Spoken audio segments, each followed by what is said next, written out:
Hey guys, welcome to my Geek Rant. So they just released, Del Rey Books just released a 8-chapter preview of A New Dawn. Now, as most of you know, they actually released the entire book to a select few people at Comic-Con. So I was not one of those people, so I don't get the whole book, so I have to read all these little previews. But the new preview they had was very, very good.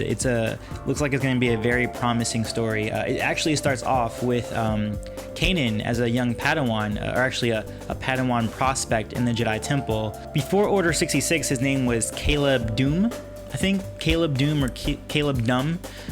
No, probably Caleb Doom, not Dumb. But it actually insinuates that Deepa Billaba is actually going to be his master eventually. So that shows that, after Shatterpoint, or I don't know if Shatterpoint was even considered, she came out of her coma and actually kept on training Padawans, and this is going to be one of her Padawans before Order 66 happens, which I'm guessing that's going to be further in the book. They're going to explain what happens with her and him when Order 66 happens, but he definitely does become her apprentice.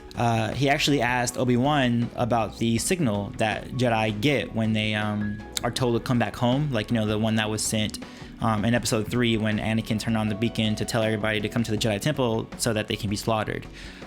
Caleb actually asked, is there a way to make the message send out a distress call to stay away from the Jedi Temple? And Obi-Wan actually is I never really thought about that, and I guess it's the case, but really, we never really use this, and it's kind of funny that it shows up later, and they would have to use it to repel the Jedi from the Jedi Temple. And the chapter ends with Obi-Wan's message, which says, "This is Obi-Wan Kenobi. Republic forces have been turned against Jedi. Avoid Coruscant, avoid detection, stay strong, and may the Force be with you." So it kind of shows that Caleb, it was a hint that Caleb was actually a pretty smart kid to think, hey, the Jedi aren't infallible. What if we need to stay away from the Jedi Council, or from the Jedi Temple? So that was a cool little nod to that. So basically, the 7 chapters are really about establishing Kanan as a character and showing what he's doing. So basically, he's this he's not a miner, but he's he transports explosives for the mining fields of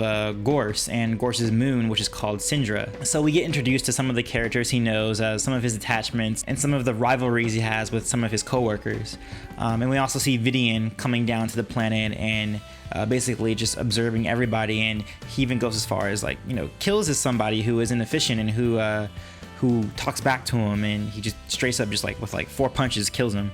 So then we're introduced to Skelly, this kind of a conspiracy theorist who actually was a war veteran from the Clone Wars. He's talking to Kanan, and he's like, the Empire being here is, they should be careful because what we're mining here, it can destroy the moon, it can basically implode the moon. And the Empire hears that. They actually have ears. They have a surveillance crew that's on the planet that listens for any mention of the Empire. So the Empire actually tries to arrest Skelly because they think that he's, trying to plot against the Empire, when really he was actually trying to help. But it's kind of cool because it was kind of a commentary on conspiracy theorists, in real life, where Skelly, he actually thinks that the war was a sham, that it was just a sham just for corporations to make more money off of war materials, when really it was a scheme by Darth Sidious to overthrow the Jedi. But really he was on the right path, which is kind of the same with real conspiracy theorists in real life, who sometimes touch on the truth but don't get the full spectrum of the truth. So about 4 stormtroopers try to arrest him, and then he gets away, and then Kanan actually comes in contact with Vidian, who is about to fire one of his really good friends, and Kanan kind of stands up to him, showing that he's kind of a hero, but he's kind of hesitant because he doesn't want to mess with the Empire. He has a very distinct rule not to mess with the Empire. But the way the chapters end is that Kanan actually uses his Force powers, which he kind of promised to himself never to do, but he's forced to because there's an explosion and a cave-in in the cavern that he's working in, and he has to use the Force to stop the cave-in from crushing him and one of his other co-workers.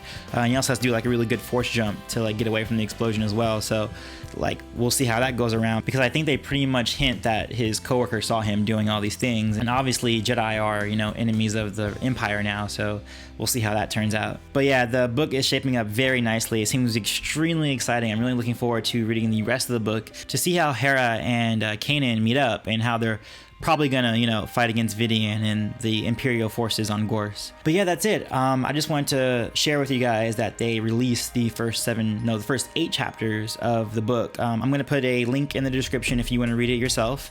But yeah, it's looking really good. I'm looking forward to it. That's it. Peace and love, and may the Force be with you. Always.